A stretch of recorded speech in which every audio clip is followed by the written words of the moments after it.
students, today we'll be starting chapter 2 science standard 8. We'll be starting the chapter microorganism. First chapter अपना science का complete हो गया है. SS का भी गुजरात बोर्ड का first chapter अपन ने finish कर दिया है. अब science का chapter 2 अपन start करेंगे microorganisms. ठीक है. अब वर्सेस क्या समझते हैं? Micro organism. माइक्रो मतलब क्या होता है? कोई भी चीज छोटी सी जो होती है उसको माइक्रो बोलते हैं. मैक्रो मतलब बड़ा, माइक्रो मतलब छोटा. जनरल टर्म से माइक्रो मतलब छोटा, मैक्रो मतलब बड़ा. ठीक है. तो माइक्रो ऑर्गेनिज्म मतलब छोटे ऑर्गेनिजम्स. तो जो भी लिविंग ऑर्गेनिज्म जिनको हम देख नहीं सकते विद अवर नेकेड आइज उनको बोलते हैं माइक्रो ऑर्गेनिज्म. जो भी लिविंग ऑर्गेनिज्म जो अपने सराउंडिंग में होते हैं लेकिन हम उनको अपने अनएडेड आइज, नेकेड आइज, जो आंखें उनसे विदाउट कोई इंस्ट्रूमेंट लगाए नहीं देख सकते उसको बोलते हैं माइक्रो ऑर्गेनिजम्स. ठीक है. जैसे रेनी सीजन में जो मॉइस्ट ब्रेड होती है, जो ब्रेड थोड़ी नमी वाली ब्रेड होती है, उसमें आप देखोगे रेनी सीजन में ना ब्रेड बहुत जल्दी खराब हो जाती है, ऊपर से ग्रीनिश लेयर लग जाती है. ये सब भी माइक्रो ऑर्गेनिजम्स के कारण होता है. कैसे क्या होता है अपन आगे फर्दर डिटेल में डिस्कस करेंगे. बट बेसिक स्ट्रक्चर की जो ब्रेड खराब हो जाती है रेनी सीजन के टाइम, वो माइक्रो ऑर्गेनिजम्स ही खराब करते हैं. उनको कैसे करते हो वो आगे पढ़ेंगे. अभी अपन ने क्या पढ़ा? माइक्रो ऑर्गेनिज्म वो लिविंग ऑर्गेनिजम्स होते हैं जिसको हम लोग अनएडेड आइज या नेकेड आइज से देख नहीं सकते, उसको माइक्रो ऑर्गेनिजम्स बोलते हैं. जैसे रेनी सीजन में जो ब्रेड होती है उस पर मॉइस्ट लेयर चढ़ जाती है, राइट. अब एक एक्टिविटी, जो एक्टिविटी एकदम सिंपल सी एक्टिविटी है, कुछ बहुत डिटेलिंग में नहीं है. उस एक्टिविटी में अपन को ना सॉइल, जो फील्ड से थोड़ी सॉइल कलेक्ट करके आनी है और उसको एक बीकर में डालनी है, फिर उसको टेस्ट करना है. सिमिलरली दूसरी एक्टिविटी में जो पॉन्ड वाटर होता है उसको माइक्रोस्कोप में टेस्ट करना है. जब अपन उन दोनों को, सॉइल को और वाटर को टेस्ट करेंगे तो अपन को पता चलेगा माइक्रोस्कोप से. जब अपन उसको देखेंगे तो उसमें बहुत सारे छोटे छोटे ऑर्गेनिजम्स आपको दिखेंगे जो माइक्रो ऑर्गेनिजम्स होते हैं. तो ये तो एक्टिविटी परफॉर्म करने से अपन को ये पता चला कि वाटर और soil are full of micro organism. Water और सॉइल में बहुत ज्यादा टाइनी माइक्रो ऑर्गेनिजम्स अवेलेबल होते हैं और वो इतने स्मॉल होते हैं कि हम उसको अनएडेड आइज मतलब एडेड मतलब कुछ लगाना, अनएडेड मतलब कुछ लगाए बिना, कोई एड लिए बिना, तो वो इतने टाइनी होते हैं कि हम उनको अनएडेड आइज से देख नहीं पाते, राइट. ओके. अपन ने एक्टिविटी परफॉर्म की. उसमें सिंपल सी एक्टिविटी है. एक एक्टिविटी में अपन ने सॉइल सैंपल लिए, दूसरी एक्टिविटी में अपन ने जो पॉन्ड वाटर उसके सैंपल लिए और उन लोग को माइक्रोस्कोप के अंदर ऑब्जर्व किया. तो अपन ने देखा कि वाटर और soil are full of tiny micro organism. आपको फिल इन द ब्लैंक्स में पूछ सकते हैं, dash and dash are full of tiny micro organism. तो water and soil are full of tiny micro organism and this micro organism are so small that they can not be seen with the unaided eyes. इतने छोटे होते हैं कि वो add के बिना, मदद के बिना, मतलब कोई माइक्रोस्कोप या इसके बिना हम नहीं देख पाते. अब जो सबसे इंपॉर्टेंट सवाल है, जो सबसे इंपॉर्टेंट चीज मैं आपको बता रही हूँ, ध्यान रखना. माइक्रो ऑर्गेनिज्म के 4 प्रकार होते हैं. माइक्रो ऑर्गेनिज्म के 4 प्रकार होते हैं. माइक्रो ऑर्गेनिज्म के 4 टाइप होते हैं. Algae, fungi, bacteria, protozoa. Algae, fungi, bacteria, protozoa. ठीक है. A B, algae, bacteria. ABCD का A और B, एल्गे और बैक्टीरिया, और फिर FP, फंगी, प्रोटोजोआ. ABFP. ठीक है. तो AB तो सिंपल याद है, तो FP, algae, bacteria, fungi and protozoa. ये आपको आना नहीं चाहिए. माइक्रो ऑर्गेनिजम्स के प्रकार जो है 4 type, ABFP, algae, bacteria, fungi, protozoa. ABFP, right. अब वायरस माइक्रोस्कोपिक है, मतलब वायरस छोटा है, उसको हम बिना माइक्रोस्कोप के नहीं देख सकते. पर जो वायरस है वो माइक्रो ऑर्गेनिज्म नहीं. वायरस माइक्रोस्कोपिक तो है लेकिन वायरस को माइक्रो ऑर्गेनिज्म नहीं माना जाता. वायरस माइक्रोस्कोपिक है, मतलब उसको, वो बहुत छोटे होते हैं, हम उसको अनएडेड आइज से नहीं देख सकते. पर वायरस माइक्रोस्कोपिक, माइक्रो ऑर्गेनिज्म नहीं माना जाता. वायरस बेसिकली जो होस्ट सेल होता है उसके अंदर ही रिप्रोड्यूस होता है. वायरस जो होता है ना, होस्ट ऑर्गेनिज्म, जिसके अंदर वायरस बैठा है. होस्ट मतलब मैंने आपको पहले भी समझाया. आप कोई पार्टी में जाते हो तो आप होते हो गेस्ट, और आप जिसकी पार्टी में जा रहे हो वो कौन होते हैं? होस्ट. अपन ऐसे बोलते हैं इन्होंने एक पार्टी होस्ट की है. पार्टी होस्ट करना मतलब खुद गेस्ट को अपने आप इनवाइट करना. तो जो भी गेस्ट को अपने इनवाइट करते हैं वो होस्ट होते हैं और जो लोग आते हैं वो गेस्ट होते हैं. तो होस्ट मतलब जो जिनकी बॉडी में वायरस जा रहे हैं. होस्ट कौन हो गए? जिनकी बॉडी में वायरस जा रहा है. तो वो होस्ट ऑर्गेनिज्म में जाते हैं और वहां पे रिप्रोड्यूस होते हैं. 1 से 2, 2 से 3, 3 से 10, 15, 20 करोड़ों रिप्रोड्यूस होते रहते हैं. वो होस्ट ऑर्गेनिज्म की बॉडी में ही रिप्रोड्यूस होते हैं. और ये होस्ट ऑर्गेनिज्म यूजुअली प्लांट होता है, एनिमल होता है या बैक्टीरियम होता है. तो ये भी पूछ सकते हैं कि जो कौन से होस्ट ऑर्गेनिज्म के अंदर यूजुअली जो वायरसेस रिप्रोड्यूस होते हैं. तो it could be plant, animal या तो बैक्टीरिया. ओके. एक और मैं ध्यान देना, पूरा जितना भी अभी तक पूरा करा रही हूँ. माइक्रो ऑर्गेनिज्म बेसिकली होता क्या? माइक्रो ऑर्गेनिज्म वैसे लिविंग ऑर्गेनिज्म सिर्फ too small and we can not see it, वैसे लिविंग ऑर्गेनिज्म जो इतनी छोटे होते, इतने टाइनी होते कि हम उनको देख भी नहीं पाते हैं, वैसे ऑर्गेनिज्म को माइक्रो ऑर्गेनिज्म बोला जाता है। एक्टिविटी की जिसमें अपन ने कुछ सॉइल सैंपल्स या वाटर सैंपल्स और अपन ने ये ऑब्जर्व किया कि दोनों में बहुत सारे माइक्रो ऑर्गेनिजम्स थे, तो हम ये बोल सकते हैं कि जो soil and water they are full of tiny micro organisms. Soil और वाटर में बहुत सारे छोटे छोटे छोटे छोटे टाइनी माइक्रो ऑर्गेनिजम्स है and is so small that they can not be seen from the unaided eyes. ये इतने छोटे होते हैं ना कि हम उसको अनएडेड आईज से देख भी नहीं पाते हैं, राइट। और माइक्रो ऑर्गेनिज्म के 4 प्रकार पड़े, ABFP, algae, bacteria, fungi and protozoa. पर वायरस की बात की, वायरस माइक्रोस्कोपिक तो होते हैं, मतलब वायरस को माइक्रोस्कोप की मदद से ही देख सकते हैं, but they are not considered a micro organism, लेकिन उसको माइक्रो ऑर्गेनिज्म नहीं माना जाता है, right. They reproduce in the cell of the host organism, वो होस्ट ऑर्गेनिज्म की बॉडी में ही रिप्रोड्यूस होते हैं, मतलब ग्रो होते रहते हैं। और ये host organism usually plant, animal or bacterium होता है। क्लियर? वो पे ध्यान दो। Standard 8 chapter 2 micro organisms. Microorganism living organism around us which we can not see, जो हम देख नहीं पाते। Example, rainy season moist spread gets spoiled and its surface gets covered with a grayish white patch. Microorganism collect some moist soil from the field in the beaker and water. After soil particle has settled down, observe a drop of the water from the beaker. Take few drop of the water from the bowl and observe it. ठीक है, pond and observe it.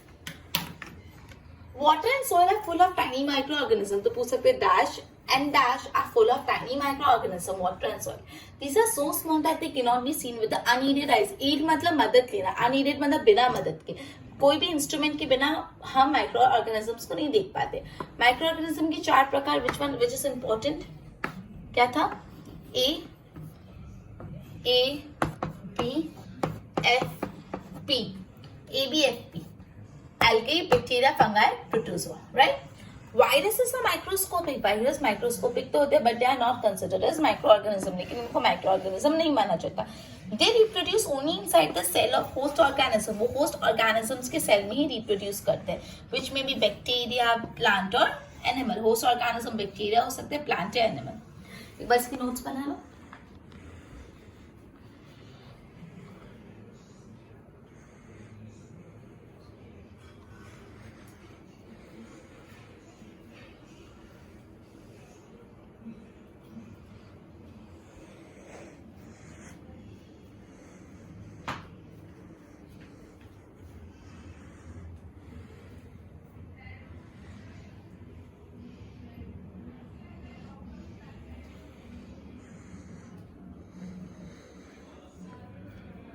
Okay, तो अब अपन ये पढ़ रहे हैं virus से, protozoa से, बैक्टीरिया से कौन कौन सी बीमारी होती है।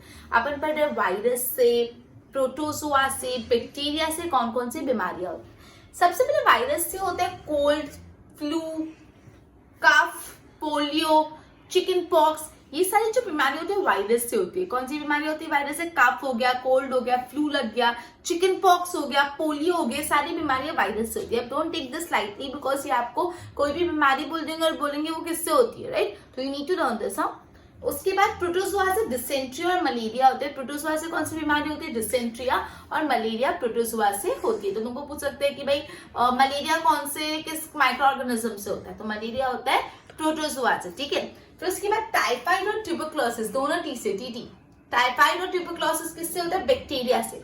TB, tuberculosis. तो टाइफाइड और ट्यूबरक्लोसिस होता है बैक्टीरिया से। तो ये आपको लर्न रखना है, नीड टू मेमोराइज इट। सबसे पहले ये बोला वायरस से कौन कौन सी बीमारियां होती है। तो वायरस से कफ, कोल्ड, फ्लू जो आपको याद रहेगा। जो 2 अलग से वो है चिकन पॉक्स और पोलियो।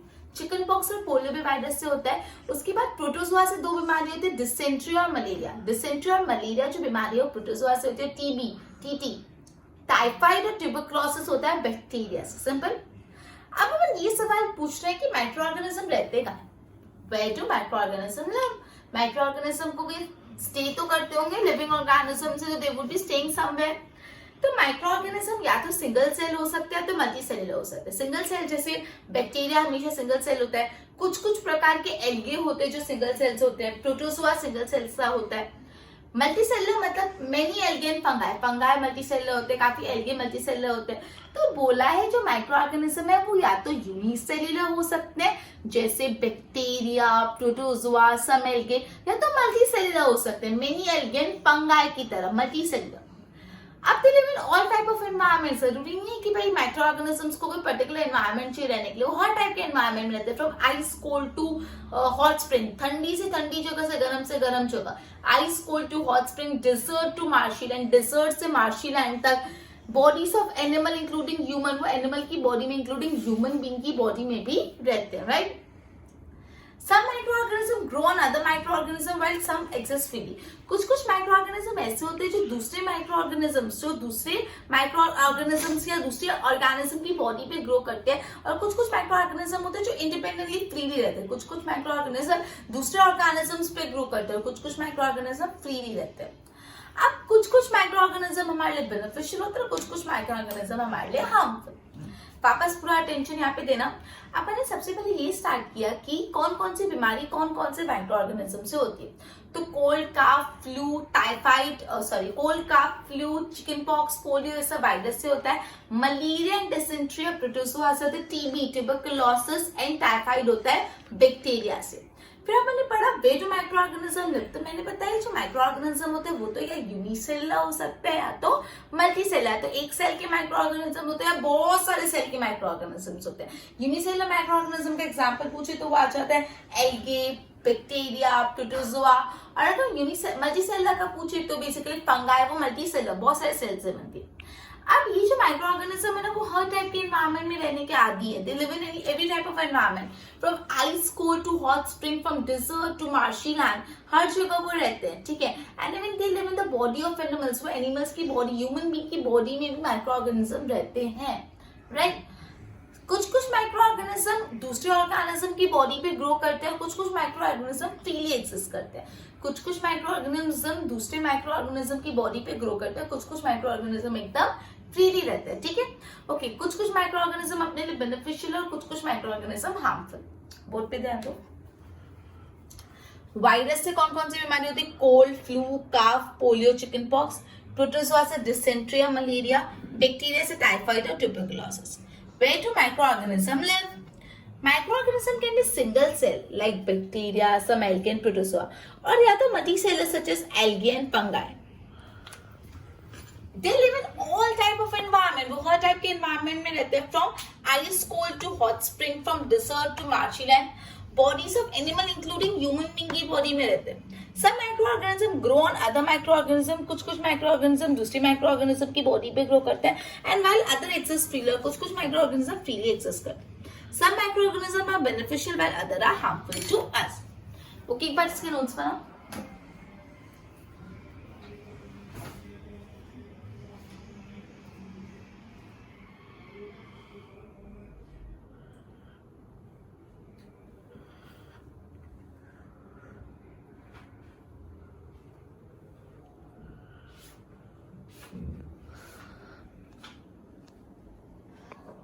कुछ माइक्रो ऑर्गेनिज्म जैसे अपन ने पढ़े फ्रेंडली होते हैं। अब इस चैप्टर में ना बहुत डिटेल में बताया गया कि कौन से माइक्रो ऑर्गेनिज्म फ्रेंडली होते हैं, लेकिन एक बार खाली हेड पॉइंट्स आप समझ पे ऐसे थोड़ा बहुत बता दिए कौन कौन से होते हैं, फिर सबको डिटेल में समझा, टेंशन मत लेना, ठीक है। तो मैं एक बार ओवरव्यू देती हूँ।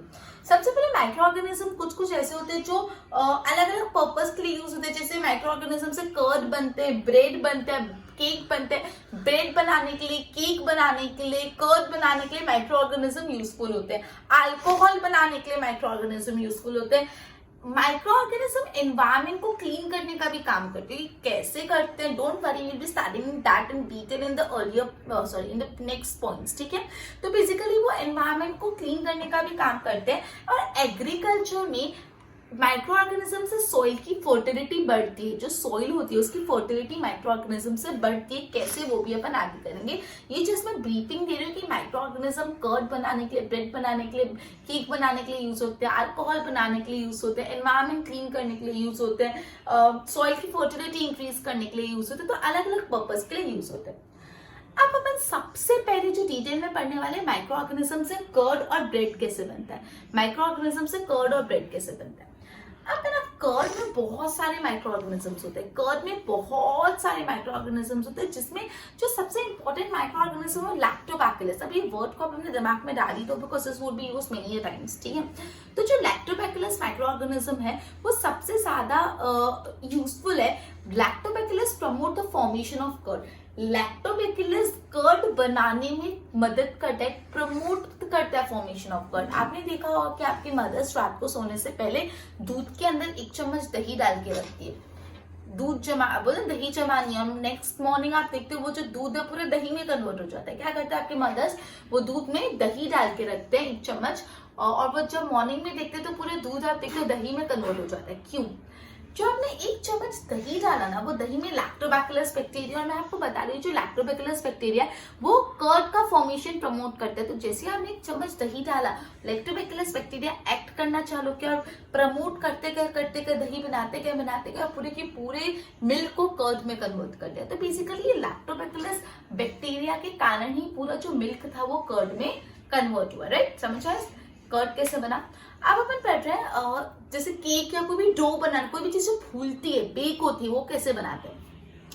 आधा किलो आटा लो, उसमें कुछ शुगर डाल दो, आटे में शुगर डाल दो और mix it with warm water, गर्म पानी से उसको मिक्स कर लो। आपने आटा लिया, आटे में शुगर डालो और गर्म पानी में मिक्स कर लिया, फिर उसमें यीस्ट पाउडर डालो। आटा लिया, आटा में शुगर डाला, गर्म पानी वार्म वाटर में मिक्स किया, उसके बाद यीस्ट पाउडर डाला, फिर उसको नीट किया, उसको नीट करो और थोड़ा टाइम बाद है ना वो डो बन जाएगा, जो फूल जाएगा, डो बन जाएगा। अब यहाँ पे जो आपने यीस्ट पाउडर डाला वो रिप्रोड्यूस हो रहा है रैपिडली। वो यीस्ट आपने थोड़ा डालो, बढ़ता चला यीस्ट बढ़ते जा रहे हैं, और वो जैसे यीस्ट बढ़ते रिस्पायर कर रहे, सांस ले रहे ना यीस्ट, तो वो कार्बन डाइऑक्साइड गैस रिलीज करे। कौन सी गैस प्रोड्यूस करे? कार्बन डाइऑक्साइड गैस प्रोड्यूस करे, ठीक है। Bubbles of gas filled in the dough make the yield the ices, ठीक है। तो यहाँ पे बोला है ये जो कार्बन डाइऑक्साइड गैस बेसिकली हो रही, तो ये जो भी आपका डो फूल रहा है, तो जो फूला वाला पोर्शन है उसमें CO2 गैस होती है। कौन सी गैस होती है? कार्बन डाइऑक्साइड गैस होती है। बिकॉज जो यीस्ट पाउडर डाला, यीस्ट रिप्रोड्यूस हो रहा है और वो रेस्पिरेशन के दौरान कार्बन डाइऑक्साइड गैस बना रहा है, और कार्बन डाइऑक्साइड गैस ही आपका जो भी डो है वो फूल रहा है, राइट? वापस अपन आज ये पढ़ा अभी कि माइक्रो ऑर्गेनिजम्स के अलग अलग यूजेस होते हैं। वो केक बनाने के लिए और ब्रेड बनाने के लिए, कर्ड बनाने के लिए यूजफुल होता है, देन अल्कोहल बनाने के लिए यूज होता है, एनवायरमेंट क्लीनिंग का भी काम करता है, एग्रीकल्चर में सॉइल की फर्टिलिटी भी इंक्रीज करता है। अब सबसे पहले अपन पढ़ रहे जो माइक्रो ऑर्गेनिज्म है कर्ड बनाने के लिए कैसे यूजफुल है। कर्ड में बहुत प्रकार के माइक्रो ऑर्गेनिज्म होते हैं, लेकिन जो लैक्टोबैसिलस माइक्रो ऑर्गेनिज्म होता है it promote the formation of curd. Curd बनाने को प्रमोट करने का काम कौन सा बैक्टीरिया करता है? Lactobacillus promote the formation of curd, right? अभी जो आपने देखा होगा कि आपके मदर्स दूध में दही डाल के रखते हैं 1 चम्मच, जिससे वार्म प्लेस में रखते हैं, तो नेक्स्ट डे मॉर्निंग में वो कन्वर्ट हो जाता है पूरा का पूरा मिल्क कर्ड में। तो बेसिकली जैसे 1 स्पून है जितना भी कर्ड डाला, तो कर्ड में जो लैक्टोबैसिलस बैक्टीरिया है वो और कर्ड बनाता है, it promotes the formation of curd, और पूरा मिल्क कन्वर्ट हो गया कर्ड में। ये अपन ने समझा कर्ड कैसे बनाते हैं। फिर एक एक्टिविटी में अपने आधा किलो आटा लिया, उसमें शुगर डाला, वार्म वाटर डाला, यीस्ट पाउडर डाला और उसको यील्ड किया, नीट करके एक डो बन गया। अब ये जो यीस्ट है वो रिप्रोड्यूस हो रहा है, बढ़ता जा रहा है और बढ़ता जा रहा है, और वो जब रिस्पायर कर रहे हैं तो कौन सी गैस प्रोड्यूस हो रही है? कार्बन डाइऑक्साइड गैस प्रोड्यूस हो रहा है। और जो फूल जाते हैं ना, जो डो राइज होता है, वो भी किसके कारण होता है? कार्बन डाइऑक्साइड गैस के कारण ही होता है, राइट? बोर्ड पे ध्यान दो। Friendly microorganism used for various purpose, making curd, bread, cake, alcohol, cleaning the environment, in agriculture, soil fertility increase करने के लिए यूज होता है, making curd and bread. Curd contain several microorganism. Lactobacillus उसमें से promote the formation of curd. Lactobacillus क्या promote करता है? Promote the formation of curd. It multiply, it मतलब लैक्टोबैसिलस की बात करिए, it multiply and milk and convert it into curd, ठीक है। Activity take half KG flour, add some sugar and mix it in warm water, yeast powder डालो, फिर उसको properly knead करो, एक सॉफ्ट डो बनाओ। यीस्ट रिप्रोड्यूसेस रैपिडली, ये जो यीस्ट है वो रैपिडली रिप्रोड्यूस करता है, प्रोड्यूस कौन सी गैस प्रोड्यूस करता है? कार्बन डाइऑक्साइड गैस प्रोड्यूस करता है during respiration. Bubbles of the gas filled in the dough, उसके कारण जो वॉल्यूम होती है वो राइज हो जाएगी, and yeast basically baking industry में बहुत ज्यादा इस पर्पस के लिए यूज होता है। एक बार इसके नोट्स बनाओ।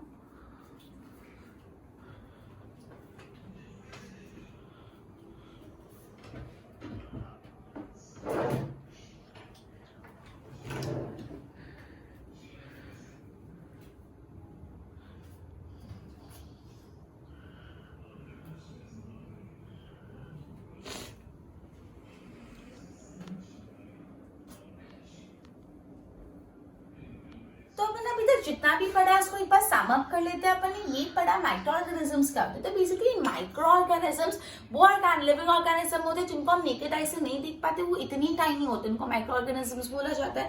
फिर अपन ने पढ़ा था माइक्रो ऑर्गेनिज्म सॉइल और वाटर में बहुत ज्यादा फाइंड किए जाते हैं। ओके, फिर माइक्रो ऑर्गेनिज्म के 4 प्रकार होते हैं, ABFP, ABFP, algae, bacteria, fungi और प्रोटोजोआ, 4 टाइप के माइक्रो ऑर्गेनिजम्स होते हैं। ठीक है, अब वायरस जो होते हैं बेसिकली माइक्रोस्कोपिक तो होते हैं, लेकिन उसको माइक्रो ऑर्गेनिज्म कंसिडर नहीं किया जाता।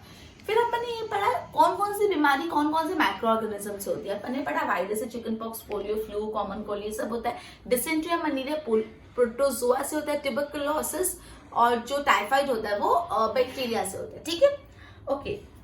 फिर अपन ने पढ़ा कि भाई माइक्रो ऑर्गेनिज्म रहते क्या है, जो माइक्रो ऑर्गेनिज्म्स तो कुछ माइक्रो ऑर्गेनिज्म यूनिसेलुलर होते हैं, कुछ माइक्रो ऑर्गेनिज्म मल्टीसेलुलर होते हैं। माइक्रो ऑर्गेनिज्म कैसे भी एनवायरमेंट में रह सकते हैं, from ice cold to hot environment, desert to marshy land, even human beings की अदर एनिमल्स की बॉडी में भी रहते हैं। कुछ माइक्रो ऑर्गेनिज्म दूसरे माइक्रो ऑर्गेनिज्म की बॉडी में रहते हैं, और कुछ माइक्रो ऑर्गेनिज्म फ्रीली रहते हैं। ठीक है, ओके। उसके बाद माइक्रो ऑर्गेनिज्म, थोड़े माइक्रो ऑर्गेनिज्म यूजफुल होते हैं, थोड़े हार्मफुल। अभी यूजफुल माइक्रो ऑर्गेनिज्म में थोड़ा बहुत ब्रीफिंग करके, बेसिकली ब्रेड, कर्ड बनाने के लिए, अल्कोहल बनाने के लिए, एनवायरमेंट क्लीन करने के लिए, सॉइल फर्टिलिटी इंक्रीज करने के लिए, ये सबको डिटेल में पढ़ेंगे। सबसे पहले अपन ने कर्ड का स्टार्ट किया। माइक्रो ऑर्गेनिज्म कर्ड कैसे बनाने में हेल्प करते हैं। कर्ड में बैक्टीरिया होते हैं जो होते लैक्टोबैसिलस। तो बेसिकली जो लैक्टोबैसिलस बैक्टीरिया होता है promotes the formation of curd. जैसे मैंने बताया, जब आप दूध में 1 चम्मच दही डालोगे तो उसमें जो लैक्टोबैसिलस बैक्टीरिया है वो कर्ड का फॉर्मेशन प्रमोट करके पूरे मिल्क को कर्ड में कन्वर्ट कर देगा। फिर अपन ने पढ़ा कि यीस्ट पाउडर डाला, अपन ने आटा लिया, आटे में शुगर डाला, वार्म वाटर डाला, यीस्ट पाउडर डाला। यीस्ट पाउडर जो प्रिस्पायर करते हैं तो कार्बन डाइऑक्साइड गैस प्रोड्यूस हो, जिसके कारण डो राइज होता है। क्लियर, आज का अपना लेक्चर इधर ही कंप्लीट होता है। Thank you, good bye everyone.